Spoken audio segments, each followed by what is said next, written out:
ఆ అయోధ్యకు రాజు దశరథ మహారాజు. ఆ ఆయనకు ముగ్గురు భార్యలు, సుమిత్ర, కైకేయి, కౌసల్య. ఈ ఇళ్లలో వెలిసిన శ్రీరాముడు. ఈ ఈ ఈయనకు ముగ్గురు తమ్ముళ్ళు, భరతుడు, లక్ష్మణుడు, శత్రుఘ్నుడు.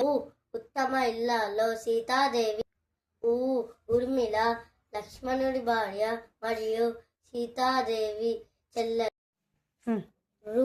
ఋషులు వశిష్ఠ, విశ్వామిత్ర గురులు.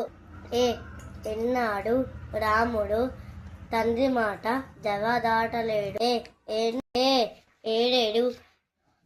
14 వనవాసం చేశాడు.